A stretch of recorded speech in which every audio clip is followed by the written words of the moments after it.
بسم اللہ الرحمن الرحیم۔ اگر ابھی تک آپ نے ہمارا چینل سبسکرائب نہیں کیا ہے تو ابھی اور اسی وقت سبسکرائب کر لیں۔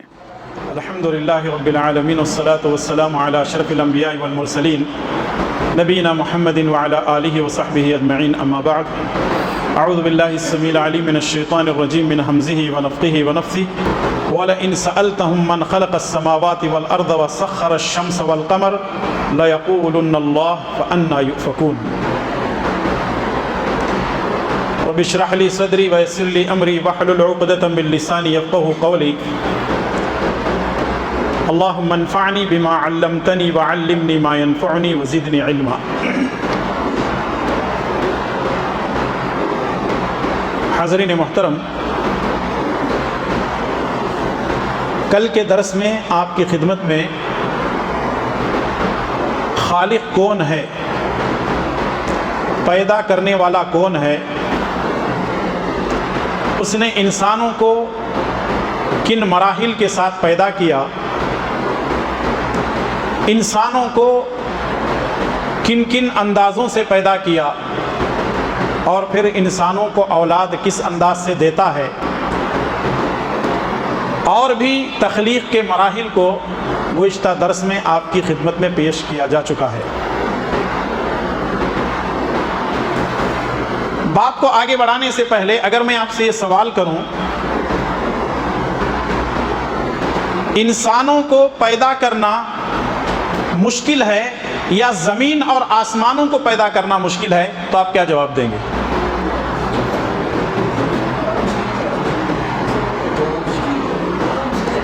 لیکن سب سے بڑی مشکل انسان تو اتنا ہی ہے، 7 آسمان ہیں، 7 زمین ہیں، پھر آسمانوں کے اندر سورج ہے، چاند ہے، ستارے ہیں، سیارے ہیں، بے شمار مخلوقات ہیں۔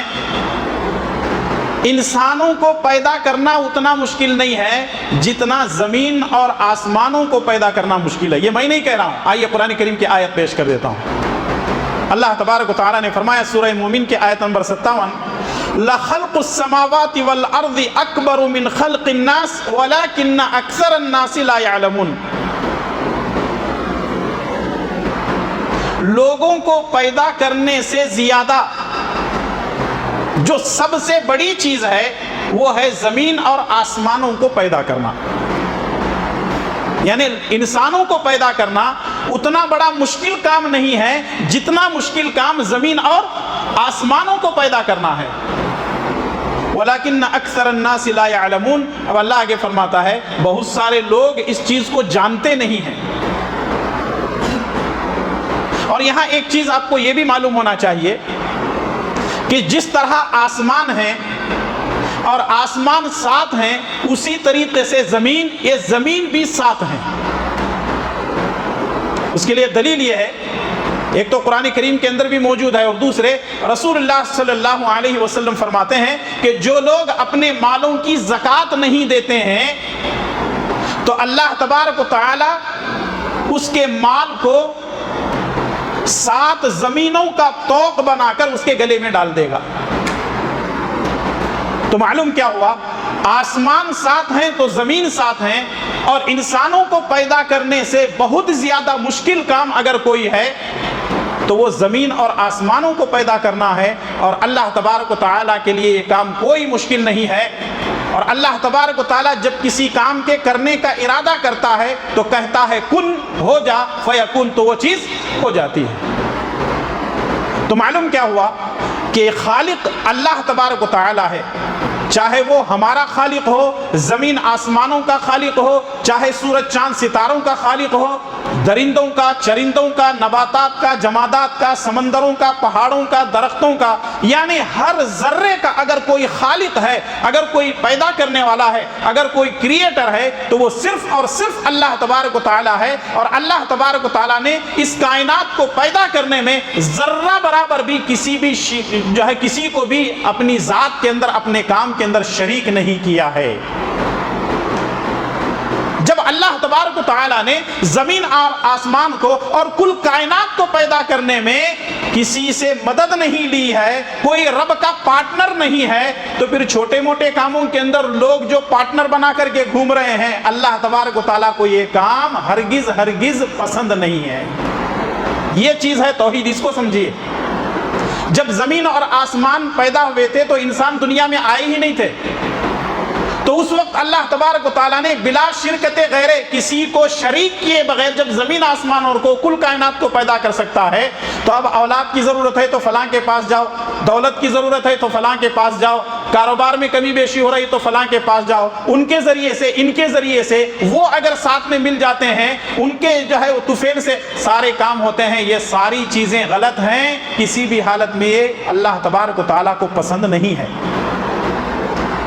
اسی لیے آپ دیکھیں مکے کے لوگ اللہ تعالیٰ کو مانتے تھے، مکہ کے لوگ اللہ تبارک و تعالیٰ کو مانتے تھے اور وہ جانتے بھی تھے، لیکن جب ان سے یہ پوچھا جاتا کہ تم اللہ کی ذات میں شریک کیوں ٹھہراتے ہو، تو کہتے کہ اللہ تبارک و تعالیٰ ان کے بغیر سنتا نہیں ہے، ان کو راضی کرتے ہیں تو یہ اللہ کو راضی کروا کے ہمارا کام بنا دیتے ہیں۔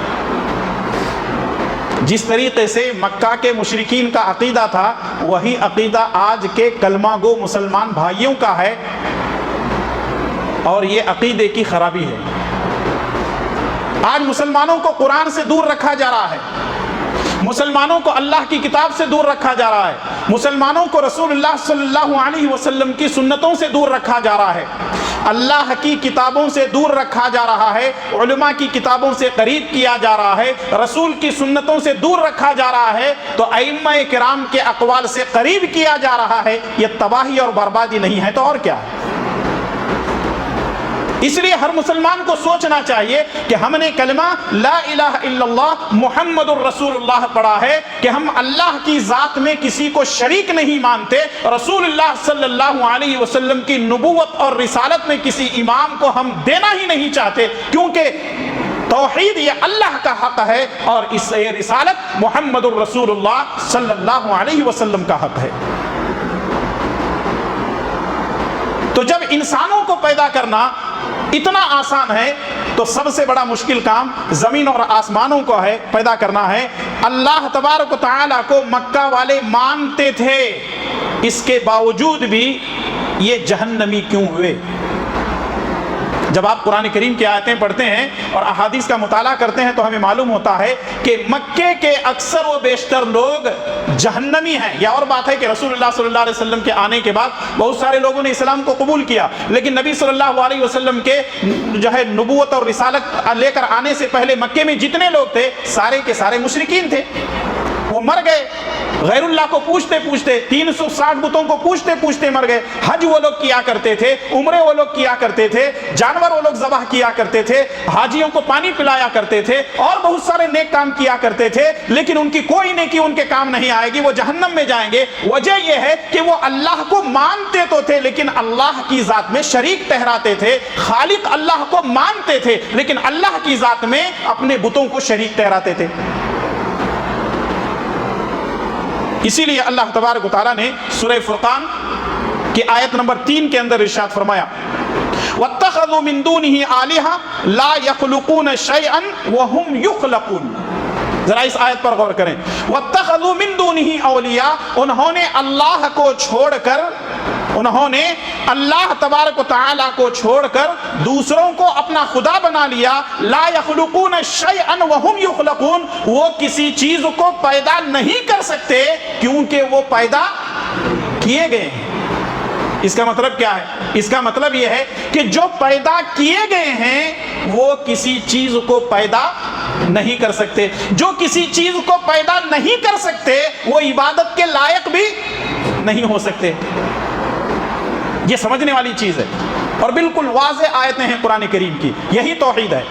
اللہ تبارک و تعالیٰ یہی اپنے بندوں سے چاہتا ہے کہ ایک اللہ تبارک و تعالیٰ کی عبادت کرو۔ وَاتَّخَذُوا مِن دُونِهِ آلِهَةً لَا يَخْلُقُونَ شَيْئًا وَهُمْ يُخْلَقُونَ، وہ کسی چیز کو پیدا نہیں کر سکتے کیونکہ وہ پیدا کیے گئے ہیں۔ وَلَا يَمْلِكُونَ لِأَنفُسِهِمْ ضَرًّا وَلَا نَفْعًا، وہ اپنے لیے نفع اور نقصان کے بھی مالک نہیں ہے، نہ وہ اپنا فائدہ کر سکتے ہیں نہ اپنا نقصان کروا سکتے ہیں. ولا یملکون موتا ولا حیا، نہ وہ زندگی اور موت کے مالک ہیں. ولا نشورا، کب قبروں سے اٹھائے جائیں گے ان کو اپنا خود پتہ نہیں ہے تو دوسروں کے بارے میں کیا جانکاری دیں گے. انہوں نے اللہ کی ذات میں اپنے بتوں کو شریک ٹھہرایا، جس کی وجہ سے اللہ تبارک و تعالیٰ نے کے ماننے کے باوجود بھی اللہ تبارک و تعالیٰ نے ان کے حق میں فیصلہ کیا کہ وہ جہنمی ہیں. سورہ اعراف کی آیت نمبر 194 195 194 195 کے اندر اللہ تبارک و تعالیٰ نے ارشاد فرمایا ان الذین تدعون من دون اللہ عباد امثالکم ان الذین تدعون من دون اللہ عباد امثالکم فادعوہم فلیستجیبوا لکم ان کنتم صادقین. اس آیت پر غور کریں. ان الذین تدعون من دون اللہ، جو لوگ اللہ کو چھوڑ کر مشکل وقت میں کسی اور کو پکارتے ہیں، عباد امثالکم، وہ تمہاری طرح اللہ کے بندے ہیں. اگر تم مشکل وقت میں اللہ کو چھوڑ دیتے ہو اور پکارتے ہو کسی کو تو وہ کیا ہیں؟ اللہ کے بندے ہیں، اللہ کی مخلوق ہیں. فدعوہم، ان کو پکارو. فلیستجیبوا لکم ان کنتم صادقین، اور اگر تم سچے ہو تو انہیں تمہاری پکار کا جواب دے دینا چاہیے. یعنی اگر یہاں ہم بیٹھے ہوئے ہیں ہم پر کوئی مشکل آتی ہے اور ہم پکارتے ہیں یا علی مشکل کشا، ہماری مشکل دور ہو جائے گی؟ نہیں ہوگی. وجہ یہ ہے کہ حضرت علی بندے ہیں، وہ خالق نہیں ہیں، وہ رب نہیں ہیں. اس کا مطلب یہ ہے کہ جو بندے ہیں وہ کسی کا بنا بھی نہیں سکتے، کسی کا بگاڑ بھی نہیں سکتے. اس لیے بندوں کو نہ پکارا جائے، اس کو پکارا جائے جس نے بندوں کو پیدا کیا ہے. تو جب ہم اس کو پکاریں گے جس نے بندوں کو پیدا کیا ہے، جس کو خالق کہا جاتا ہے، جس کو رب کہا جاتا ہے، تب جا کر کے ہمارے مسائل کا حل نکلے گا. ورنہ ہم ساری زندگی ہاتھ پیر مارتے رہیں گے، پکارتے رہیں گے، اس کا کوئی حل نکلنے والا نہیں ہے. اب آگے بڑی پیاری بات اللہ تعالیٰ فرماتا ہے، جن کو تم اللہ کے علاوہ پکارتے ہو وہ تو اللہ تعالیٰ کے بندے ہیں، ذرا پکار کر کے ان کو دیکھو. اب آگے اللہ تعالیٰ فرماتا ہے الہم ارجل یمشون بہا الہم ارجل یمشون بہا ام لہم ایدی یبطشون بہا ام لہم اعین یبصرون بہا ام لہم آذان یسمعون بہا قل ادعوا شرکاءکم ثم کیدونی فلا تنظرون. ام لہم ارجل یمشون بہا، جن کو تم پکارتے ہو کیا ان کے پیر ہیں جو چل کر تمہارے تک آ سکتے ہیں؟ مثال کے طور پر اگر کوئی آدمی کسی پتھر کی پوجا کرتا ہے، کسی درخت کی پوجا کرتا ہے، کسی بے جان چیز کی پوجا کرتا ہے، پرستش کرتا ہے، اللہ تعالیٰ فرماتا ہے جس کو تم پکار رہے ہو وہ اللہ تعالیٰ کا بندہ ہے. الہم ارجل یمشون بہا، جب تم پکارتے ہو تمہاری پکار کو سن کر کے کیا وہ تمہارے پاس آتا ہے؟ ام لہم ایدی یبطشون بہا، یا کوئی چیز جب تم دیتے ہو تو وہ پکڑتا ہے. ام لہم اعین یبصرون بہا، کیا اس کی آنکھیں ہیں وہ دیکھتا ہے. ام لہم آذان یسمعون بہا، کیا اس کے کان ہیں وہ سنتا ہے. ایک موٹی مثال میں دے دیتا ہوں اس آیت کو سمجھنے کے لیے، حالانکہ یہ آیت بالکل سمجھنے والی ہے، اس میں مثالیں دینے اور سمجھانے کی ضرورت نہیں ہے. کیونکہ کبھی کبھی ایسا ہوتا ہے کہ کوئی آیتیں ہماری سمجھ میں نہیں آتی ہیں، پلے نہیں پڑتی ہیں، تو پھر اس کو واضح کر کے سمجھانا پڑتا ہے. مثال کے طور پر اگر کوئی آدمی کسی مندر میں گیا، دیوی دیوتا کے پاس گیا، وہاں ایک بت رکھا ہوا ہے، دیکھنے میں اس کے 2 نہیں بلکہ 4 ٹانگیں ہیں، دیکھنے میں اس کے 2 نہیں 4 نہیں بلکہ 6 ہاتھ بنے ہوئے ہیں، اس کی آنکھیں بھی ہیں، اس کے ناک بھی ہے، اس کے ہونٹ بھی ہیں، اس کے کان بھی ہیں، اس کی پوری جسم کی ساخت نظر آ رہی ہے. ایسا معلوم ہوتا ہے کہ کوئی ایک جسم ہے جو ہمیں نظر آ رہا ہے. اچھا، جب کوئی آدمی جاتا ہے اور جانے کے بعد کوئی چڑھاوا چڑھاتا ہے، کوئی لے جا کر کے چیزیں رکھتا ہے اس کے سامنے، تو اللہ تعالیٰ فرماتا ہے کیا وہ اگر تم دور ہیں یا معذور ہیں کوئی چیز دینا چاہتے ہیں تو کیا وہ چل کر تمہارے پاس آ سکتا ہے؟ نہیں آ سکتا. کیا اس کے ہاتھ ہیں کہ جب کوئی چیز تم دے رہے ہو وہ ہاتھ میں پکڑ کر کے کہے کہ بھئی آپ نے بہت اچھا نذرانہ لایا؟ پکڑ بھی نہیں سکتے۔ تیسری چیز، اگر تم رو رہے ہیں، چلا رہے ہیں، میری وہ مشکل ہے، میری یہ پریشانی ہے، کیا اس کی آنکھیں ہیں جو تم کو دیکھ کر کے یہ بتا سکتے کہ بھئی ہاں تیری اداکاری مجھے سمجھ میں آ رہی ہے، تیری مشکل کو دور کر دوں گا؟ ام لہم آذان یسمعون بہا، کیا اس کے کان ہیں زور زور سے چلا چلا کر کے مشکل ہے، میری پریشانی ہے، سننے کے قابل ہے؟ کچھ بھی نہیں۔ اب اللہ تعالیٰ فرماتا ہے کہ وہ چل کے آ نہیں سکتے، کسی چیز کو پکڑ نہیں سکتے، وہ سن نہیں سکتے، وہ دیکھ نہیں سکتے، تمہارا خدا کیسا ہوگا؟ اب بات سمجھ میں آئی؟ جب وہ کچھ نہیں کر سکتے تو تمہارا خدا کیسے ہو گئے؟ قُلِ ادْعُوا شُرَكَاءَكُمْ ثُمَّ كِيدُونِ فَلَا تُنظِرُونَ۔ تو معلوم یہ ہوا کہ انسانوں کو چاہیے کہ وہ ایسے رب کو پکاریں جو سنتا ہے، جو دیکھتا ہے، جو پکڑتا ہے، جو چل کر آتا ہے، اور انسانوں کی مشکلوں کو جو ہے دور کرتا ہے، اس کی پریشانیوں کو سنتا ہے، اس کی واویلا کو سنتا ہے، اور اس طریقے سے انسانوں کے اوپر سے اللہ تبارک و تعالیٰ مشکلوں کو دور کر دیتا ہے۔ اب ذرا دیکھیے، جو لوگ اللہ کو چھوڑ کر دوسروں کے سامنے جا کر اپنی جھولیوں کو پھیلاتے ہیں وہ کتنے بے بس ہیں۔ قرآن کریم کی اس آیت پر بھی غور کریں۔ سورہ حج کی آیت نمبر 73 اور 74، 73 اور 74، اللہ نے فرمایا یا ایھا الناس ضرب مثل فاستمعوا لہ، اے لوگو ایک مثال دی جا رہی ہے، اس کو غور سے سنو۔ ان الذین تدعون من دون اللہ لن یخلقوا ذبابا، جو لوگ اللہ کو چھوڑ کر دوسروں کو مدد کے لیے پکارتے ہیں، لن یخلقوا ذبابا، وہ ایک مکھی بھی پیدا نہیں کر سکتے۔ جن کی طاقت مکھی پیدا کرنے کی نہیں ہے، جن کی طاقت مچھر پیدا کرنے کی نہیں ہے، جن کی طاقت ایک تنکا پیدا کرنے کی نہیں ہے، آخر تم ان کو کیوں پوج رہے ہو؟ فرمایا اللہ تبارک و تعالیٰ نے ان الذین تدعون من دون اللہ لن یخلقوا ذبابا، جن کو تم اللہ کے علاوہ پوج رہے ہو وہ ایک مکھی بھی پیدا نہیں کر سکتے۔ وَلَوِ اجْتَمَعُوا لَهَا، اگر سارے کے سارے مل کر بھی مکھی پیدا کرنا چاہیں تب بھی وہ کسی مکھی کو پیدا نہیں کر سکتے۔ مکھی پیدا کرنا تو دور کی بات ہے۔ وَإِن يَسْلُبْهُمُ الذُّبَابُ شَيْئًا لَا يَسْتَنقِذُوهُ مِنْهُ، مکھی پیدا کرنا تو دور کی بات ہے، ان کے سامنے جو نذرانے رکھے ہوئے ہیں اگر مکھی اس میں سے لے کر جاتی ہے اس سے چھین نہیں سکتے تو دینا تو دور کی بات ہے۔ مثال کے طور پر لے جا کر نذرانے رکھتے ہیں، مکھی آتی ہے شکر کا ایک دانہ اٹھاتی ہے تو وہ بت یہ بول سکتا ہے، وہ پتھر یہ بول سکتا ہے میرا ہے رکھ یہاں پہ، کیوں اٹھا کے لے جا رہی ہے؟ بول سکتا ہے؟ نہیں بول سکتا۔ ڈرا سکتا ہے اس کو؟ نہیں ڈرا سکتا۔ ہاتھ سے چھین سکتا ہے؟ کچھ نہیں کر سکتا۔ اللہ تعالیٰ فرماتا ہے کہ وہ اتنے مجبور ہیں کہ خود کچھ نہیں کر سکتے۔ ضعف الطالب والمطلوب، اب دیکھیں کتنی پیاری بات ہے۔ ضعف الطالب والمطلوب، طلب کرنے والا بھی کمزور، جس سے طلب کیا جا رہا ہے وہ بھی کمزور۔ طلب کرنے والا کمزور کس معنی میں ہے؟ عقیدے میں کمزور ہے۔ طلب کرنے والا عقیدے میں کمزور ہے، ایمان میں کمزور ہے، کلمے میں کمزور ہے۔ مطلوب جس سے طلب کیا جا رہا ہے وہ کمزور کیا ہے؟